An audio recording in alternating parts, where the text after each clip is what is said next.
ఈ 5 యానిమేస్ చూడు, వెంటనే ఛానెల్ సబ్స్క్రైబ్ చేస్తావు. 'డెత్ నోట్' మనం చూసే మూవీస్‌లో మర్డర్‌కి వెపన్ ఇంపార్టెంట్. బట్ ఆ వెపనే ఒక పెన్ అయితే అండ్ మోడస్ ఆపరెండి జస్ట్ ఒక నోట్‌బుక్ అయితే, అలాంటి బుక్ సొసైటీని క్లీన్ చేద్దాం అనుకునే ఒక తెలివైన వాడి దగ్గరికొస్తే అదే ఈ series. Episode average duration 23 minutes. So ఈజీగా పోగొట్టేస్తావు. Assassination classroom. మూన్‌ని నాశనం చేసిన ఒక ఏలియన్ భూమిని కూడా నాశనం చేసేస్తా. అలా జరగకుండా ఉండాలి అంటే ఒక క్లాస్‌కి తనని టీచర్‌గా అపాయింట్ చేయమంటాడు. తనని చంపే ఆప్షన్ ఓన్లీ ఆ పిల్లల చేతిలో పెడతాడు. ఈ ఎపిసోడ్స్ యావరేజ్ డ్యూరేషన్ కూడా 23 మినిట్స్. మంచి కామెడీ అండ్ ఎమోషన్ ఉంటది. ట్రైట్. Demon slayer.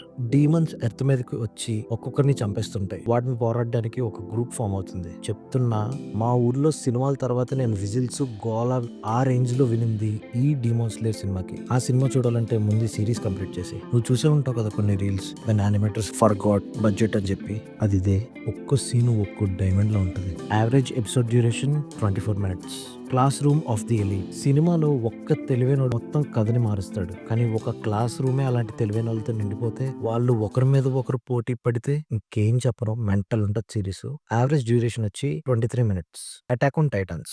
మనిషిని భయం, యుద్ధం, ఫ్రీడమ్, నిజం అనే కాన్సెప్ట్స్ తో ఫేస్ టు ఫేస్ నిలబెట్టే ఒక dark and intense anime series. Final season కాకుండా యావరేజ్ డ్యూరేషన్ వచ్చేసి 23 మినిట్స్. Spy X family. అస్సలు ఏమి రివీల్ చేయను. ఒక చిన్న విషయం చెప్పినా స్పాయిల్ చేసినట్టే ఉంటది. నీకు స్పై అడ్వెంచర్ అండ్ మంచి ఫ్యామిలీ ఎమోషన్ నచ్చుతుంది అంటే వెంటనే పోయి చూడు. Average duration 24 minutes. నేను యానిమే ఫ్యాన్ కాదు, కానీ నాకు నచ్చిన